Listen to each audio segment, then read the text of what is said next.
Hello readers, आपका स्वागत है डी के नॉवल वर्ल्ड चैनल में। यहाँ आपको डेली नॉवेल्स के नए चैप्टर सुनने के लिए मिलेंगे।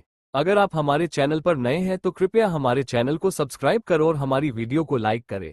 आपके लाइक से हमें मोटिवेशन मिलेगा ऐसे और कंटेंट बनाने के लिए। चलिए अब शुरू करते हैं। हेलो दोस्तों, आज मैं आपसे कुछ कहना चाहता हूँ। आप में से बहुत से लोग हैं जो मेरी स्टोरी को देखते हैं और आप सभी इसे पसंद भी करते हैं, लेकिन मुझे ये देखकर बहुत अफसोस होता है कि आप मेरी स्टोरी को लाइक नहीं करते हैं। अगर आप मुझे कुछ बताना चाहते हैं तो आप कमेंट बॉक्स में बता सकते हैं। मैं उसे समझकर अपनी गलती को सुधार करने की पूरी कोशिश करूंगा, लेकिन आप मेरी स्टोरी को लाइक कर हमारे चैनल को सब्सक्राइब करें। धन्यवाद। 77 भाई हूं तुम्हारा। शौर्य को आज उसके तीनों बहनों ने मिलकर राखियां बांध थी और शौर्य की बचपन से लेकर आज तक जो कलाई सुनी थी वह भर गई थी। बहनों का प्यार उसे आज मिला था। तभी शौर्य को कुछ याद आया और वह बाहर चला गया। कुछ ही देर में एक बड़ी सी राखी के दुकान के सामने खड़ा था। त्योहार के दिन सड़क पर हर जगह राखी के स्टॉल्स भारत में दिखाई देते हैं। यहाँ आते ही शौर्य ने अलग अलग दिखने वाली 100 से भी ज्यादा राखियां खरीदी। इसके बाद उसने एक लेडीज कड़ों के शोरूम में जाकर बहुत सारे लड़कियों के कपड़े खरीद लिए और उन्हें अपने रिंग में रखकर एक सुनसान जगह पर गाड़ी लेकर पहुंच गया। उसने अपनी गाड़ी को भी अंदर रखा और वह गायब हो गया। दूसरी तरफ डायमेंशन के अंदर उस रात शौर्य ने 100 से भी ज्यादा लड़कियों की जान बचाई थी।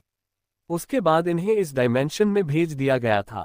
शौर्य के आने तक माया इन लड़कियों का ख्याल रख रही थी। माया ने आते ही उन लड़कियों को नदी में नहाने भेज दिया, जिस वजह से उनके सारे घाव भर गए और साथ ही साथ उनके शरीर से सारी गंदगी निकल गई। इसके बाद माया ने उन्हें एक खास गोली दी, जिसके वजह से उनके शरीर से उन लोगों की वजह से जो कुछ भी गंदगी थी वह भी नष्ट हो गई। उन लड़कियों ने इस जादुई असर को महसूस किया और वह रोने लगी। उन्हें माया ने समझाया, तुम लोग अब पुरानी बातें भूल जाओ, आज तुम्हारा नया जन्म हुआ है। फिलहाल यहाँ पर आप लोगों के पहनावे के लिए कुछ कपड़े हैं, उन्हें आप ओढ़ लो। स्वामी के आने के बाद मैं आप सबके लिए अच्छे कपड़ों का इंतजाम कर दूंगी। इतना कहकर माया ने उन्हें वहां पर उपलब्ध कपड़े दे दिए। सारी लड़कियां एकदम खूबसूरत थी। इन्हें उन आतंकवादियों ने सिर्फ अपनी हवस की भूख मिटाने के लिए इन लड़कियों को गांव और बस्तियों से बंदूक की नोक पर किडनैप करवाया था। जब उनका मन भर जाता था तो वे लोग इन लड़कियों को मार देते थे। सब कुछ हो जाने के बाद माया उन्हें महल में लेकर आती है और उन्हें फल खाने के लिए देती है। ये फल वे लोग आसानी से पचा सकते थे। फलों को खाने के बाद उनके शरीर में ताकत वापस आए और उनका जो कमजोर शरीर था वापस से मजबूत हो गया। जब उनके पास कुछ करने के लिए नहीं था तो माया उन्हें नदी पर बोतल में पानी भरने के लिए लेकर गई। शौर्य ने खाली डिस्पोजेबल मिट्टी के बोतलों का पहले ही इंतजाम करके रखा था। लड़कियां भी पानी भरने में जुट गई, लेकिन हैरानी की बात यह थी कि किसी भी लड़की ने इस जगह के बारे में कुछ नहीं पूछा, क्योंकि ये जगह बहुत ही अलग थी। यहाँ की हवा एकदम ताजी थी और इस बंटवारा में अलग ही पवित्रता थी। जब सारी बोतलें भर गई तो उन्हें छोटे छोटे बक्सों में भर दिया गया और अच्छे से पैक किया गया। सारे काम होने के बाद सभी लड़कियों यहाँ वहाँ घूमने लगी। माया ने भी उन्हें सूचित किया था कि कौन सी जगहों पर वे लोग टहल सकते हैं और कहाँ नहीं जा सकते। सभी लड़कियों यहाँ वहाँ घूम रही थी, लेकिन इनमें से एक लड़की बहुत नाराज थी। जब माया ने ये देखा तो पूछा, क्या बात है, तुम इतनी गुमसुम क्यों हो? कोई बात यहाँ की तुम्हें अच्छी नहीं लगी क्या? इस बात पर वह लड़की अपने आंखों में आंसू लिए बोली, नहीं ऐसी कोई बात नहीं है। दरअसल आज राखी का त्योहार है और मुझे मेरे भाई की बहुत याद आ रही थी। जब उन लोगों ने मुझे किडनैप करवाया तब उन्होंने मेरे भाई को गोलियों से भूनकर मार डाला, तो बस उसकी याद में मैं उदास हो गई। तभी उसे एक लड़के की आवाज कंपनी सुनाई दी, तो क्या हुआ, तुम्हारा एक भाई तुम्हें बचाने में नाकाम रहा, लेकिन ये भाई तो है ना। मैंने उन्हें ऐसी सजा दी है कि ऊपर यमराज भी उनकी आत्माओं देखेंगे तो दंग रह जाएंगे।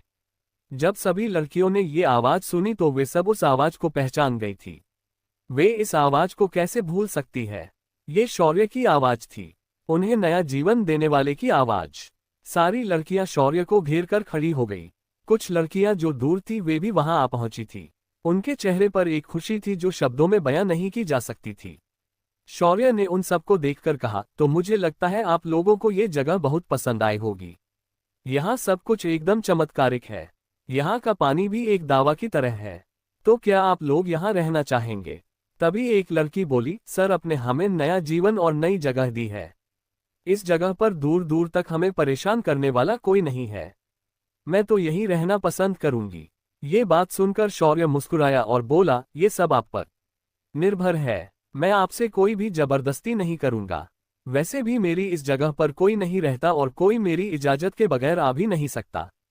वैसे तुम लोग अब मेरे अपने लोग हो तो इसी बात पर मैं आपको मेरी पहचान बता देता हूँ। मेरा नाम शौर्य है और मैं इस आयाम या फिर कह सकते हो इस दुनिया का मालिक हूँ। अगर आप यहाँ पर रहेंगे तो मैं आपको रहने खाने के साथ साधना करना और युद्धकला का अभ्यास भी सिखाऊंगा।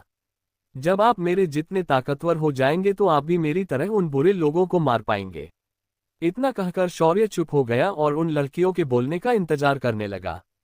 तभी एक लड़की आगे बढ़कर बोली, सर आपने हमारे लिए कितना कुछ किया है, उसके लिए हम आपके लिए कुछ भी करेंगे। अगर आप हमें कोई और बात करने बोलेंगे तो वो भी हम आपके लिए करेंगे। उस लड़की की इनडायरेक्ट बात शौर्य को समझ में आई तो वह थोड़ा चिढ़कर बोला, तुम सब लोगों को ऐसा कुछ करने की जरूरत नहीं है। मैंने तुम्हारी एक बार रक्षा की है और मैं आगे भी आपकी रक्षा करूंगा और इस वादे को याद रखने के लिए मैंने आज राखी के इस पवित्र त्योहार पर आप लोगों को मेरी बहन बनाने का निर्णय लिया है। शौर्य ने अपने हाथ में ढेर सारी राखियां प्रकट की और उन्हें उन लड़कियों को दे दी। लड़कियां पहले तो चौंक गई लेकिन बाद में उन्होंने एक एक करके अपने पसंद की राखियां उठा ली। उसके बाद शौर्य ने उन लड़कियों को ढेर सारे कपड़े गहने दे दिए और कहा, इस राखी पर ये भाई तुम्हें इतना ही दे सकता है। अगर आप लोग बाहर होती तो मैं आपके लिए गाड़ी बंगला या फिर आईफोन दे देता, लेकिन यहाँ उन चीजों की जरूरत नहीं है। सभी लड़कियों ने शौर्य को राखियां बांध दी। तभी माया दूर से एक आरती का थाल लेकर आ गई। ये थाल शिव मंदिर में रखा हुआ था। सभी लड़कियों ने शौर्य का तिलक लगाकर उसकी आरती उतारी। मिठाई की जगह लड़कियों ने शौर्य को रसीले फल खिलाए। इतनी सारी राखियां उसके हाथ पर बैठ नहीं रही थी, फिर भी शौर्य ने उन्हें अपने हाथ में बंधा लिया। राखी की रस्म पूरी होते ही सभी लड़कियों महल में चली गई। इस महल में अनगिनत कमरे थे। हर कमरा साजो सामान के साथ भरा हुआ था। इन लड़कियों के आने से सुनसान पड़ा महल भर गया था। उसके बाद शौर्य ने माया से कहकर उनकी ट्रेनिंग की अरेंजमेंट्स कर दी और वह निश्चिंत हो गया। जब वह महल के मेन हॉल में बैठा था तो सारी लड़कियां वहां आ गई। तभी एक लड़की बोली, भाई अगर हम यहाँ रहेंगे और सिर्फ साधना करेंगे और आपके लिए कुछ नहीं करेंगे तो हमें बुरा लगेगा। शौर्य ने ये सुना तो वो बोला, भाई हूँ तुम्हारा, तुम्हें मैं यहाँ रखकर सिर्फ एक खुशहाल जिंदगी दे रहा हूँ तो ये मेरे लिए बहुत खुशी की बात होगी। और रही बात काम की तो काम तो करना पड़ेगा, लेकिन वो भी महीने में एक बार। तभी एक लड़की बोली, वो बोतल भरने का काम तो नहीं बता रहे आप। शौर्य खुश हुआ और बोला, एकदम सही कहा तुमने, बस तुम्हें इन्हें भरना है और पैक करना है। बाकी समय तुम लोगों को सिर्फ साधना और युद्धकला का अभ्यास करना है। उसके बाद शौर्य ने कुछ सोचा और बोला, मैं चाहता हूं कि आप लोग मुझे आपकी पूरी पहचान और एड्रेस बता दे ताकि अगर वे लोग सुरक्षित होंगे तो तुम्हारी खुशहाली उन तक पहुंचा दूंगा। साथ ही जब मैं ये पानी बाहर बेचूंगा उससे जो भी पैसे मिलेंगे वो तुम्हारे परिवार तक पहुंचा दिए जाएंगे। शौर्य की बात मानकर सभी लड़कियों ने अपना पता, नाम और बाकी की जानकारी शौर्य को दे दी। सिर्फ एक लड़की जिसका कोई नहीं था वह बोली, मैं किसका पता दूंगी, मेरा एक भाई था उसे भी इन लोगों ने मार दिया, अब मेरा इस दुनिया में कोई नहीं है। अब सिर्फ आप हो और ये बाकी बहनें हैं। शौर्य इस बात पर थोड़ा दुखी हुआ और बोला, अगर तुम ताकतवर बनती हो तो इस दुनिया का हर इंसान तुम्हारा रिश्तेदार बनने की कोशिश करेगा। रही बात भाई की तो मैं हूं, अब तुम्हारे पास तो टेंशन नहीं लेने का। शौर्य की बात सुनकर उस लड़की के चेहरे पर एक मुस्कान तैर गई। उसके बाद शौर्य ने बाकी छोटी मीठी चीजों का अरेंजमेंट किया और जरूरत के सामानों की लिस्ट बना की ताकि अगली बार ये सारे सामान इन लड़कियों के लिए वह लेकर आए। शौर्य जब डायमेंशन से बाहर आया तो शाम हो चुकी थी। उसने घर पर आते ही विराज को अपने कमरे में बुलाया और बोला, हाँ तो बड़े भाई मैं तुम्हें सुबह से देख रहा हूँ, आप मुझसे कुछ पूछना चाहते हैं तो आप अभी पूछ सकते हैं और अपने चेहरे पर ये सवालिया एक्सप्रेशन है उसे हटा सकते हो, ये दिखने में बहुत गंदा है। विराज ने ये सुना तो वह बोला, क्या मैं जान सकता हूँ तुम्हारी इन शक्तियों का राज? अब क्या कहेगा शौर्य विराज से? क्या शौर्य सब कुछ सच बता देगा या फिर कोई झूठी कहानी बताकर विराज को बना देगा बेवकूफ? जानने के लिए बने रहिए। 78 विराज के सवाल। शौर्य और विराज आमने सामने उसके कमरे में बैठे थे। आज शौर्य ने विराज को सवाल पूछने का मौका दिया था तो विराज भी पीछे हटने वालों में से नहीं था। विराज ने पहला सवाल पूछा, क्या मैं तुम्हारी शक्तियों का राज जान सकता हूँ?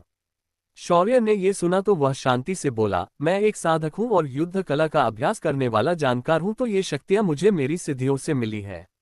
विराज बोला, ओह तो ये बात है, क्या साधना करना कठिन होता है? हाँ, आम इंसानों के लिए ये बहुत कठिन होता है। क्या तुम्हारे कोई गुरु है? नहीं, मेरा कोई गुरु नहीं है। क्या तुम हवा में उड़ सकते हो? फिलहाल तो नहीं, लेकिन जब मैं अपने साधना के 2 और पड़ाव पार करूंगा तो मैं वह चीज भी कर सकता हूँ। तुम वो सारी चीजें हवा में से कैसे निकल सकते हो? शौर्य ने अंगूठी दिखाते हुए कहा, ये एक स्टोरेज रिंग है। इसमें मैं कोई भी निर्जीव वस्तु रख सकता हूँ। उन लड़कियों का क्या हुआ जिन्हें तुमने गायब कर दिया था? वे सब इस वक्त एक सुरक्षित स्थान पर है।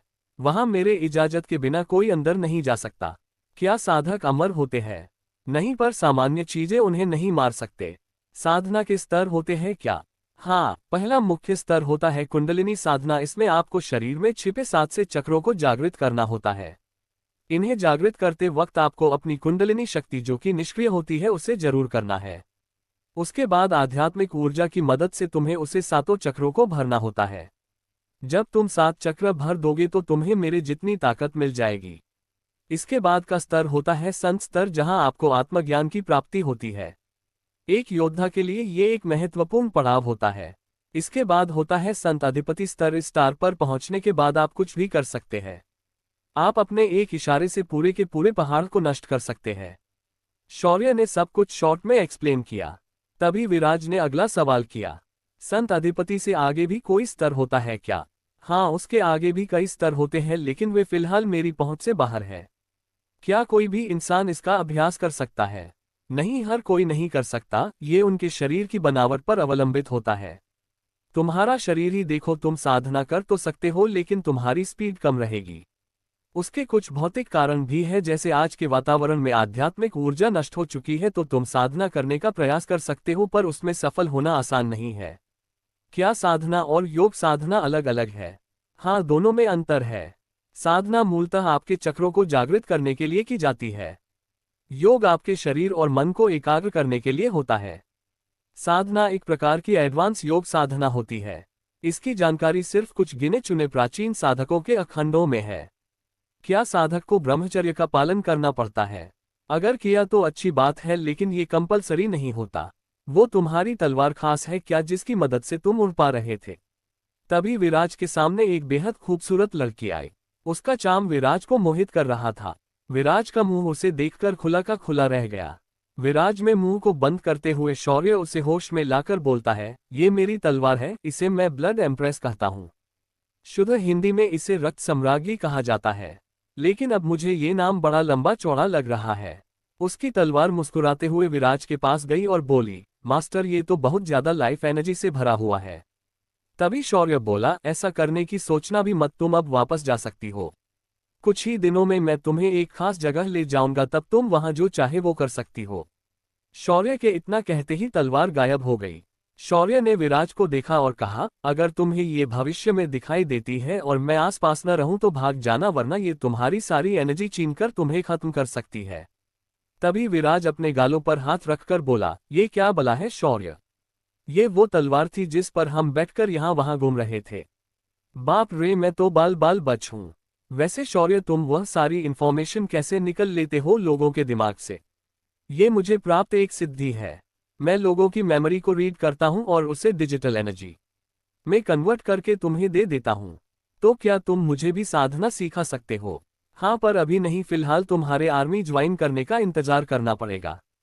उसके बाद मैं तुम्हें साधना सिखा दूंगा। विराज ने ये सुना तो वह बहुत खुश हुआ और वहां से चला गया। शौर्य भी अपने कमरे से बाहर आया और कुछ सोचकर राणा मैंशन की तरफ चला गया। राणा मैंशन में आज बहुत ही खुशियों का दिन था। पहली बार आर्या के दोनों भाई जो आर्मी में थे आज घर आए थे। वे दोनों बहुत बड़े पोस्ट पर थे।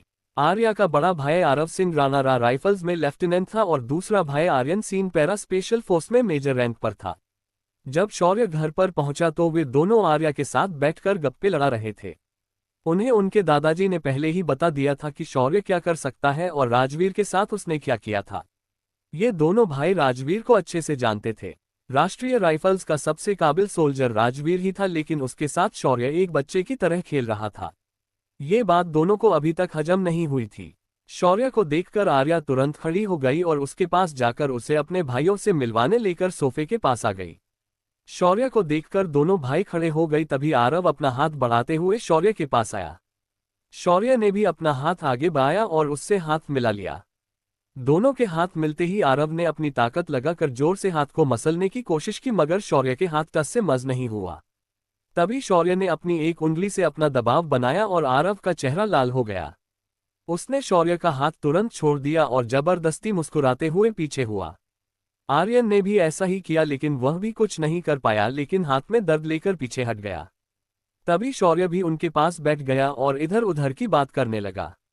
आर्या जो ये सब देख रही थी वह समझ गई कि उसके भाइयों ने कुछ तो उल्टी हरकत करने की कोशिश की होगी और इसी वजह से इतनी देर से अपने हाथ को सहला रहे हैं। तभी आर्यन बोला, सुना है तुमने हमारी बहन के साथ कोई शर्त लगाई है।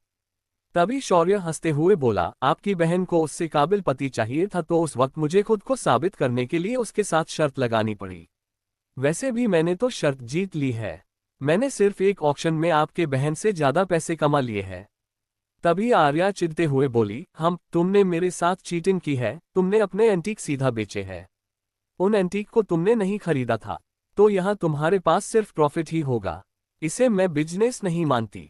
तभी आरव बोला, छोटी शर्त पैसे कमाने की थी, वो भी अपनी कंपनी खोलकर, और उसने ये कर दिखाया है, तो उसमें न नुकुर करने का सवाल ही नहीं आता।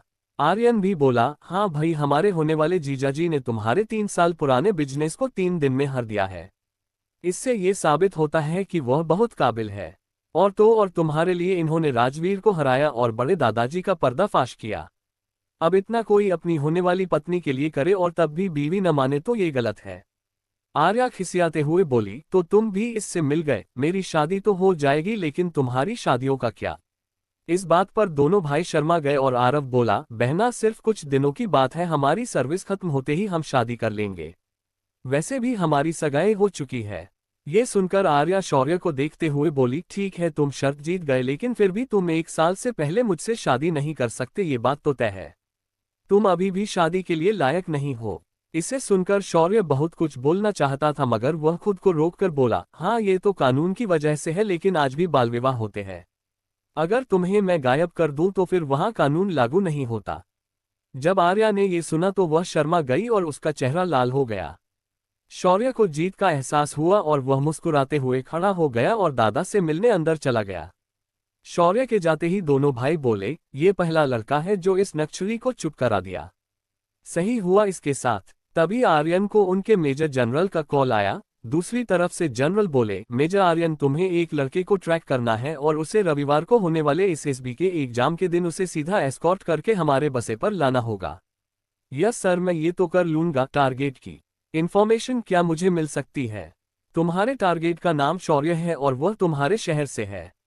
उसने राजवीर को बिना छुए हराया था। याद रखना, ये टारगेट बहुत खतरनाक है। उसने अहमदाबाद के आतंकवादी कैंप को खून का मैदान बना दिया था, तो उससे दूरी बनाकर नजर रखना। मेजर जनरल बड़ी ही सीरियस आवाज में बोले।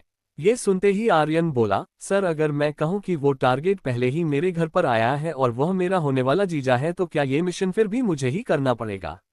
ये तो बड़ी अच्छी बात है। अब तुम एक अच्छे साले की तरह उससे चिपक जाओ और एग्जाम के दिन उसे सीधे यहाँ लेकर आना। आर्यन सख्त आवाज में बोला, यस सर, मैं ये कर लूंगा। आर्यन ने अपने भाई को कुछ नहीं कहा और सीधा उठकर दादाजी के कमरे में चला गया जहां शौर्य बैठकर उनसे बातें कर रहा था। राणा फैमिली से मिलने के बाद शौर्य आर्या को कहता है, क्या तुम आज रात फ्री हो? मैं सोच रहा था बाकी लोगों की तरह मैं तुम्हें भी कहीं घुमाने ले जाऊं।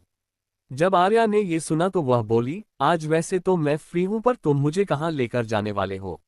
वैसे मैं तो तुम्हें कोई मूवी दिखाने ले जाने वाला था, लेकिन तुम्हें कहीं और जगह जाना है तो बोलो।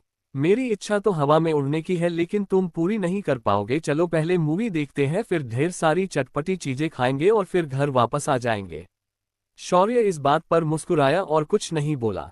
शौर्य ने आर्या का हाथ पकड़ा और उसे बाहर ले आया। बाहर आते ही उसकी तलवार हवा में लहराए और शौर्य आर्या को पकड़कर तलवार पर खड़ा हो गया। कुछ ही देर में तलवार हवा में धीरे धीरे ऊपर उठने लगी। जब आर्या ने ये महसूस किया तो वह शौर्य को एक ऑक्टोपस की तरह चिपक गई और चिल्लाने लगी।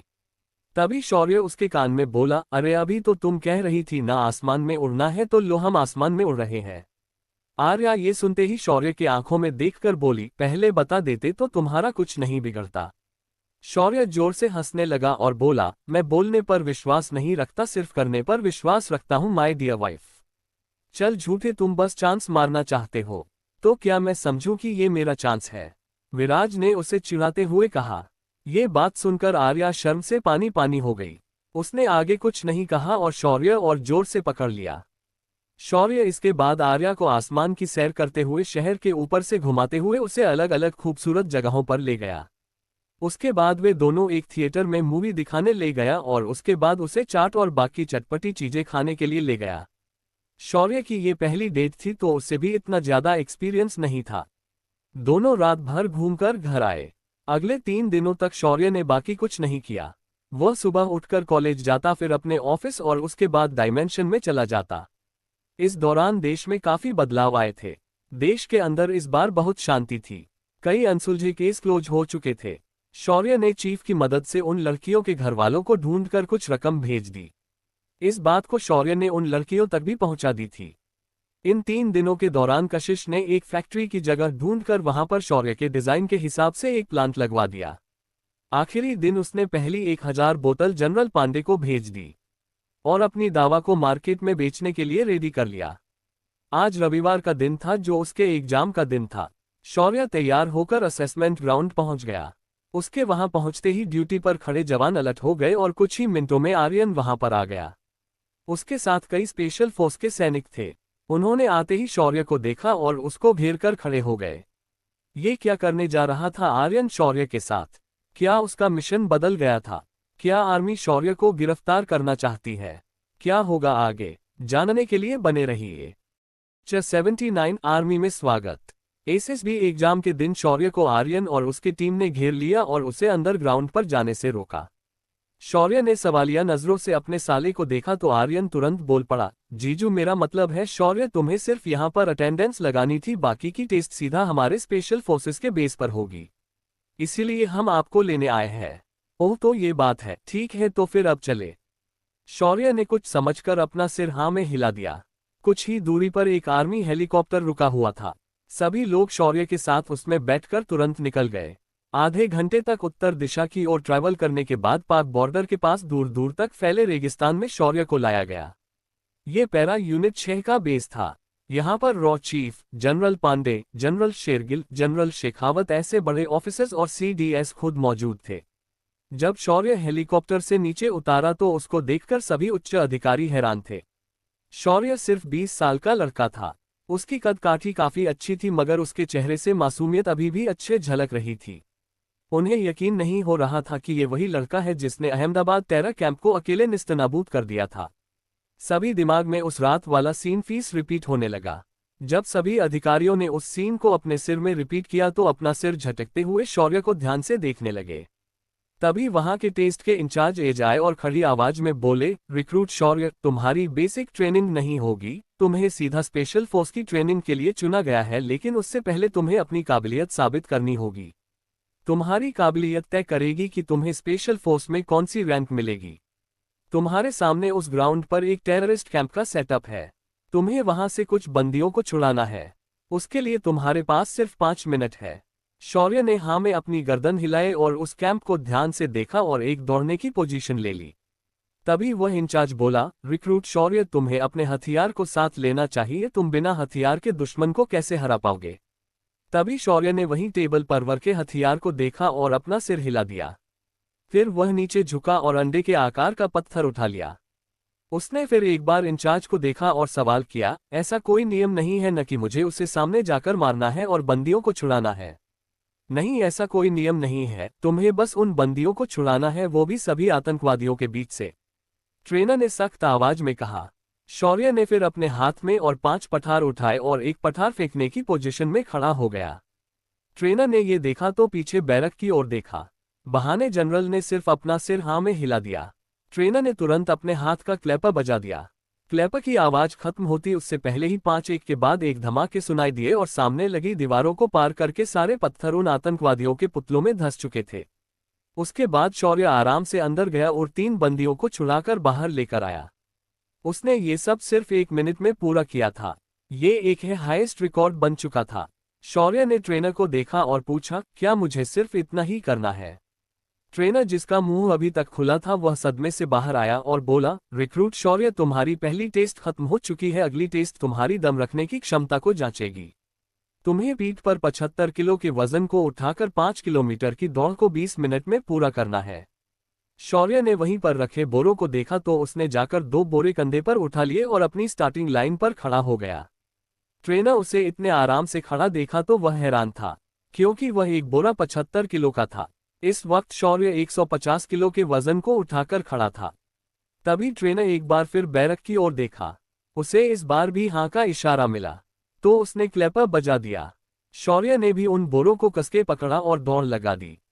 उसकी रफ्तार फरार 100 मीटर देश में दौड़ने वाले खिलाड़ी जितनी थी, लेकिन शौर्य के हिसाब से वह बहुत धीरे दौड़ रहा था। उसने जल्द ही पहला पड़ाव पार कर लिया, उसके बाद दूसरा, फिर तीसरा, ऐसे करके उसने 5 पड़ाव पार किए, जो कि कुल मिलकर 5 किलोमीटर थे।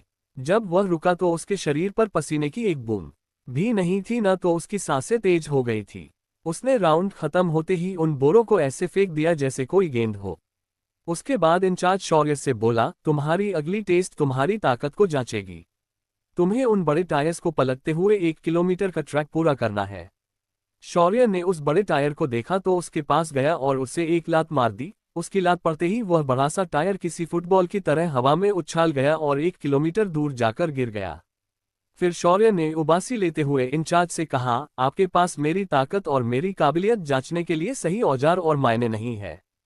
चलो मैं आज तुम्हें एक नमूना दिखाता हूँ। शौर्य आगे बढ़ा और उसने दूर दूर तक फैले रेगिस्तान को देखा और अपने दोनों हाथ उठाए और भूमि आवाहन मंत्र बुदबुदाने लगा। उसके ऐसा करते ही सारी रेत जमीन से उठने लगी।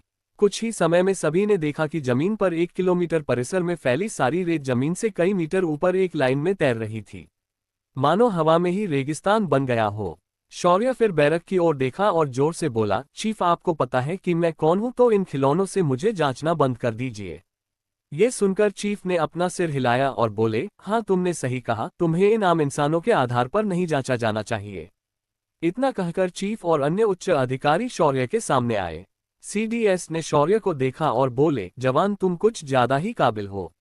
मैं तुम्हें हमारे इंडियन आर्मी का ब्रह्मास्त्र बनाना चाहता हूँ। साथ ही मैं चाहूंगा कि तुम हमारे बाकी सोल्जर को भी अपने जैसा बनाओ। क्या ये मुमकिन है?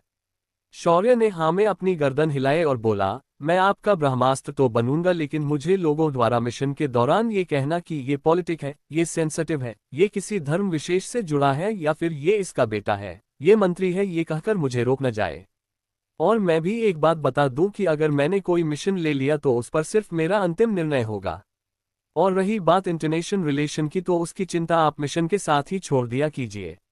अब रही बात मेरी तरह कुछ और सैनिक बनाने की, तो ये आसान नहीं है। उसके लिए मैं पहले खुद उन्हें मिलना चाहूंगा, फिर मैं तय करूंगा, क्योंकि साधना करना सभी के बस की बात नहीं होती। सीडीएस ने अपना सिर हाँ में हिलाया और बोले, मैं तुम्हें स्पेशल अपॉइंटमेंट देकर सीधा ब्रिगेडियर जनरल की रैंक दे सकता हूं।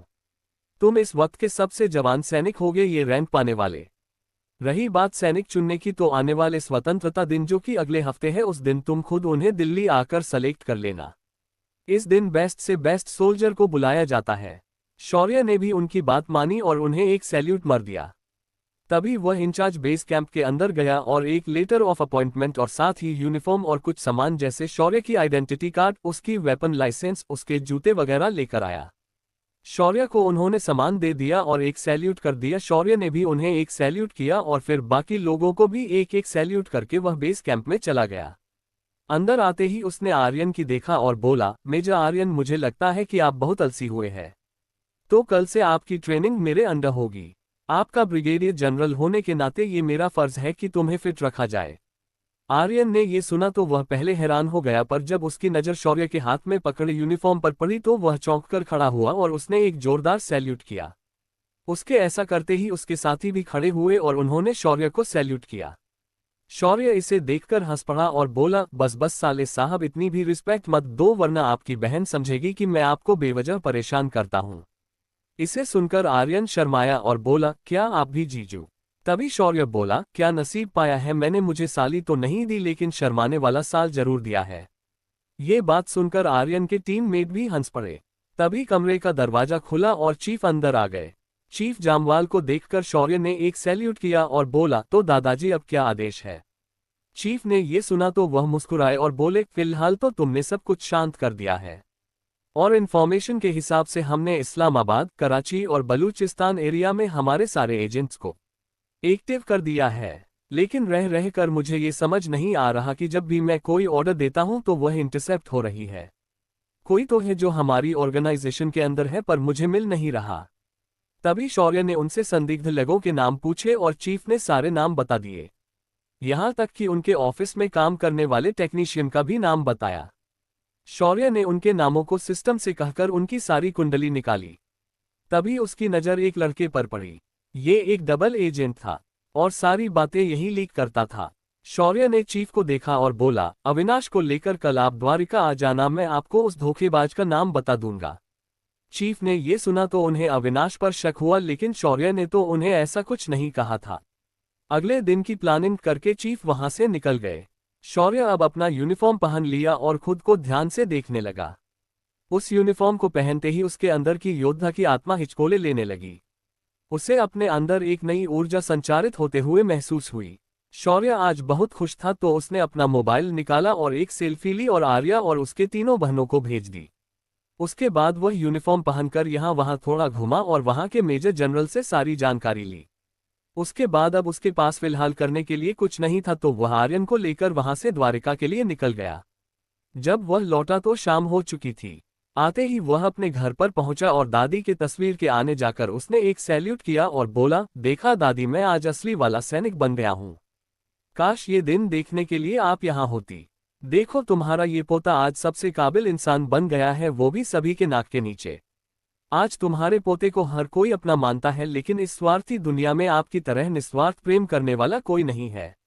जब शौर्य ये बातें बड़बड़ रहा था तभी दीनानाथ कोने में खड़े रहकर गीली आंखों से शौर्य को देख रहे थे।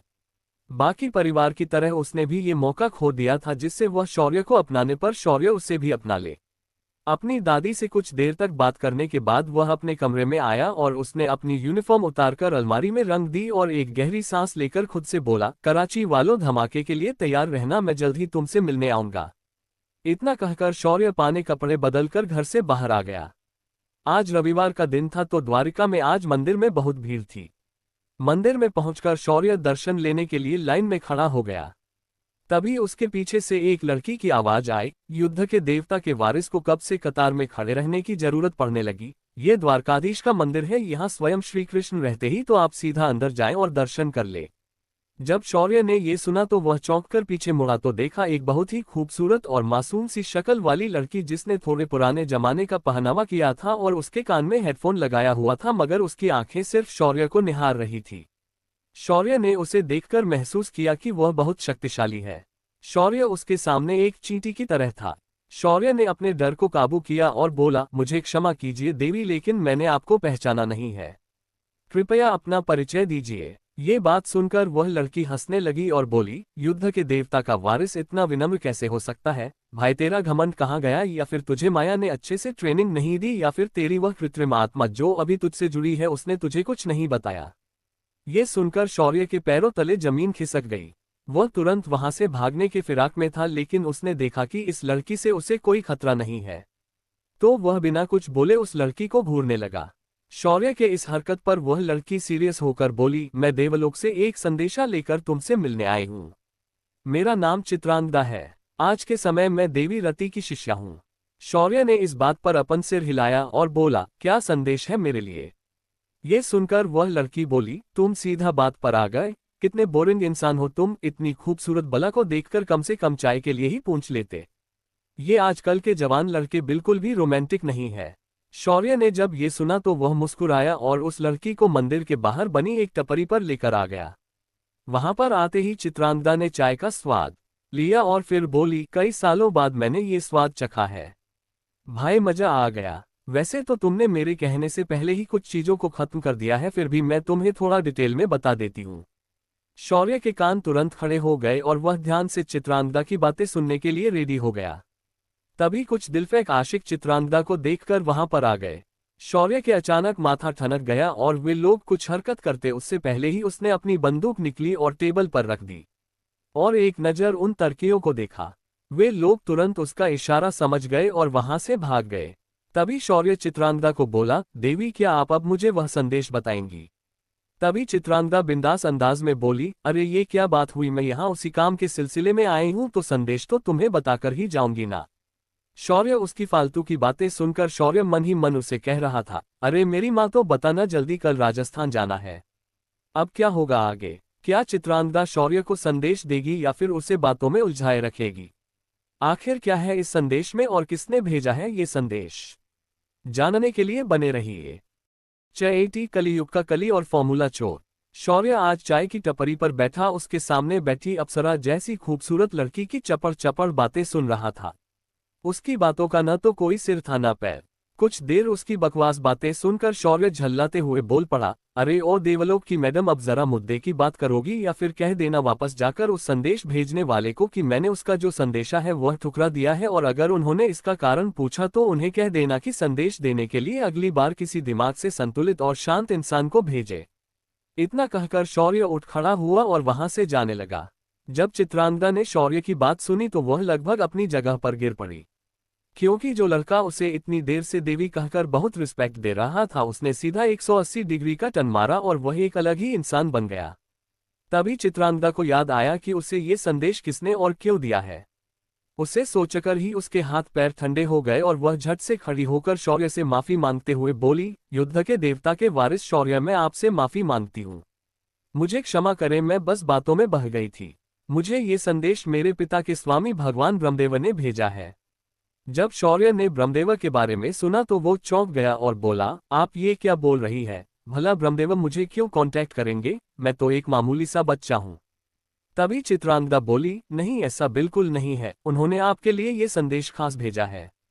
इतना कहकर चित्रांगदा ने एक भुर्जपत्र जैसी दिखने वाली चीज शौर्य के हाथ में दी। वह चीज हाथ में लेते ही वह शौर्य के माथे में चली गई। तभी शौर्य के मस्तिष्क के आयाम में उसके सामने एक धुंधली कमल पर बैठी आकृति दिखाई देने लगी। जब शौर्य ने उस आकृति को देखा तो वह हैरान हो गया। तभी वह आकृति शौर्य को देखकर बोली, पुत्र, तुम्हारा संयोग से युद्ध के देवता का वारिस बनने के लिए चुनाव हुआ है, जो मुझे लगता है किसी त्रुटि के कारण हुआ है। लेकिन कोई बात नहीं, अब मैं तुम्हें एक जिम्मेदार सौंपना चाहता हूं।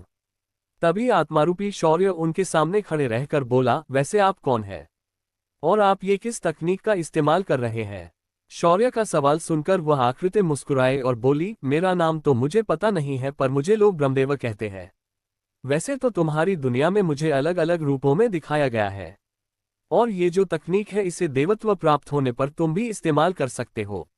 जब शौर्य ने ये सुना तो वह तुरंत सहम गया और उसने आदरपूर्वक ब्रह्मदेव को प्रणाम किया। ये देखकर ब्रह्मदेव मुस्कुराए और बोले, पुत्र, तुम्हारे दुनिया में इस वक्त कलियुग चल रहा है और पाप इस वक्त चरम पर पहुंच रहा है। इस दुनिया में बुराई और अच्छाई का जो संतुलन है वह बिगड़ रहा है। इसके पीछे एक दानव है जिसे लोग काली कहते हैं। तुम उसे अपना प्रभाव बढ़ाने से रोक सकते हो, क्योंकि तुम्हारे दुनिया का स्वर्ग क्षेत्र तुम्हारी ताकतों को नियंत्रित नहीं कर सकता, क्योंकि वह तुम्हारे विरासत और आयाम से कमजोर है। इसी का फायदा उठाकर मैं चाहूंगा कि तुम इस काली दानव के इंसानों पर होने वाले प्रभावों को नष्ट करो। इससे दो काम होंगे, तुम्हारे युद्ध कौशल में वृद्धि होगी और पाप का प्रभाव कम हो जाएगा। जब शौर्य ने ब्रह्मदेव की बात सुनी तो उसने सिस्टम से वह शैतानी एनर्जी के एक सैंपल को हाथ में पकड़ा। वह एकदम काले रंग की एक लपट की तरह दिख रही थी और ब्रह्मदेव को दिखाया, जिसे देखकर ब्रह्मदेव बोले, ये कली का अंश है।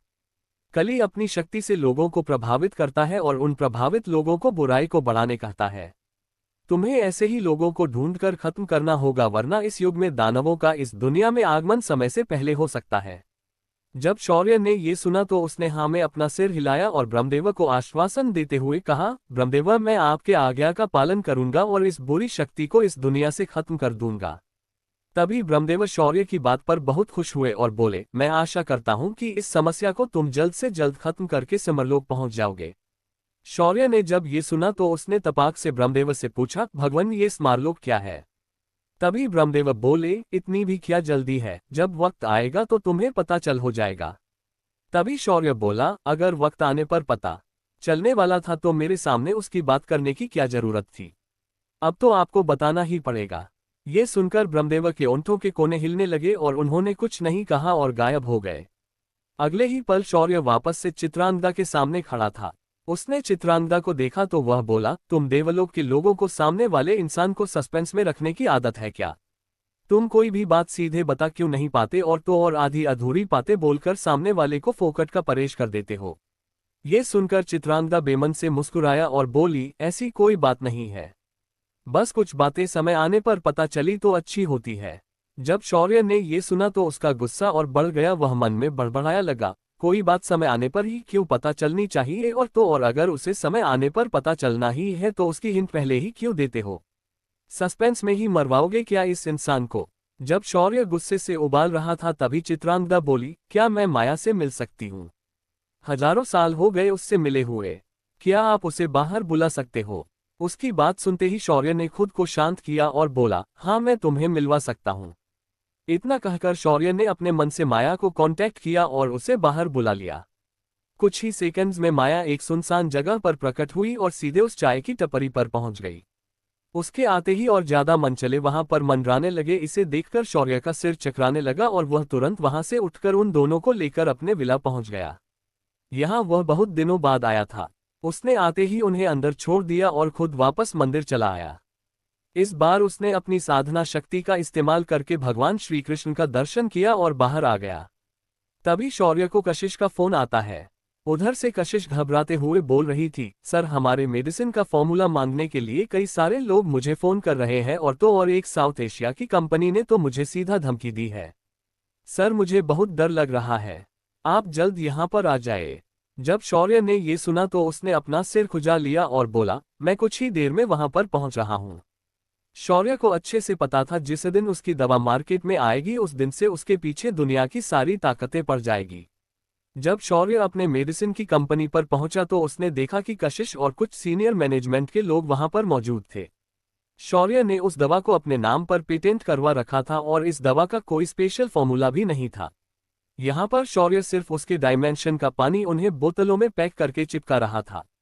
शौर्य का ये पानी इंसानों के शरीर से सारी गंदगी बाहर निकाल सकता था और इसकी आज के जमाने में कोई ज्यादा कीमत नहीं थी। एक बोतल सिर्फ 20,000 में मिल रही थी और वह कुछ बोतलें आर्मी और सरकारी अस्पतालों में निश्चित मात्रा में मुफ्त में दे रहा था। उसके इस कदम से हर तरफ गीतांजलि मेडिसिन्स की तारीफ हो रही थी। कंपनी शुरू हुए एक दिन ही हुआ था और मार्केट में बोतलें पहुंची थी। बस इतने में ही लोग उसके कंपनी को टारगेट करने लगे। शौर्य ने सभी लोगों को देखा और उनकी सारी बातें ध्यान से सुनी। इससे शौर्य को पता चला कि ये कंपनियां शौर्य के लोगों को तरह तरह का लालच देकर उनसे उस दवा का फॉर्मूला मांग रहे थे, लेकिन वे भी कुछ नहीं कर सकते थे। शौर्य ने जो दवा बनाने का प्लांट बनाया था उसमें अंदर जाने के लिए कोई रास्ता नहीं था और उन्हें सिर्फ अंदर से बोतलें सीधा पैक होकर आती हुई दिखती थी। इस वजह से कोई भी इस फॉर्मूले को नहीं जानता था। तभी कशिश बोली, लेकिन कुछ भारतीय और विदेशी कंपनियों ने तो हद कर दी है। उन्होंने हमारा प्लांट उड़ाने की धमकी दी है, साथ ही साथ हमारे परिवार को भी टारगेट करने की बात की है। ये सुनकर शौर्य मुस्कुराया और बोला, साला अपना टाइमिंग ही खराब है, गांव बसा नहीं और उचक के आ गए, मानो इन्हें बर्बाद होने की जल्दी हो। तभी कशिश बोली, सर हम उनसे सीधा मुकाबला नहीं कर सकते क्योंकि ये मेडिसिन माफिया के लोग सीधे साधे तो बिल्कुल नहीं होते। इनके रिश्ते अंतर्राष्ट्रीय केवल पर अलग अलग देश और बड़े बड़े ड्रग लॉर्ड्स और माफिया से भी होते हैं। शौर्य ने ये बात सुनी तो वह मुस्कुराया और बोला, ऐसा लगता है कि इन मेडिसिन माफिया को उनकी औकात दिखानी ही होगी। मैं आप लोगों की बात अच्छे से समझ चुका हूं। आप ऐसा कीजिए, आप सभी लोग अपने परिवार के साथ मेरे बताए होटल पर पहुंच जाना। मैं इस बात की पूरी गारंटी देता हूं कि तुम लोगों को और तुम्हारे परिवार को कोई भी नुकसान नहीं पहुंचा पाएगा। इतना कहकर शौर्य ने उसके ससुर को फोन लगाया और शहर का एक 3 स्टार होटल बुक करवा लिया। शौर्य ने उसके बाद अपने स्पेस रिंग से एक और डेथ गॉड बॉक्स निकाला और उसे आदेश दिया कि इस होटल में कोई भी मारने के इरादे से आए तो उन्हें खत्म कर देना। साथ ही साथ वह इन लोगों का सारा लाइफ एसेंस भी रख सकता है। इतना सुनते ही ये डेथ गॉड ये काम करने के लिए तैयार हो गया और हवा में गायब हो गया। दूसरी तरफ तभी शौर्य को एक इंटरनेशनल कॉल आया। उसने नंबर देखा तो पाया कि ये नंबर फ्रांस में रजिस्टर्ड था। उसने फोन उठाया तो उसे दूसरी तरफ से इंग्लिश में बात करते हुए एक आदमी बोला, mister Shaurya, this is Danny from Excot pharmaceuticals. I have deal for you. If you share the formula for your medicine we will give you 1 billion USD। Shaurya ने ये सुना तो वह हंसते हुए बोला, mister Danny listen, this is your first and last mistake where you are talking to me like that. Next time think before you speak. And remember one thing, you are not qualified to speak with me. Next time please ask your boss to have talk with me. इतना कहकर शौर्य ने phone काट दिया। शौर्य उस इंसान के रवैये से गुस्से से उबाल रहा था। एक मामूली सा एग्जीक्यूटिव एक कंपनी के मालिक को ऑफर दे रहा था। शौर्य उस 3 स्टार होटल से बाहर निकला ही था कि उसने महसूस किया कि कई सारे लोग उस होटल की तरफ बढ़ रहे थे। इसे देखकर शौर्य ने अपने रिंग से एक स्नैक्स का बॉक्स निकाला और वहीं पर कुर्सी डालकर अंधेरे कोने में ऊंची जगह पर बैठ गया।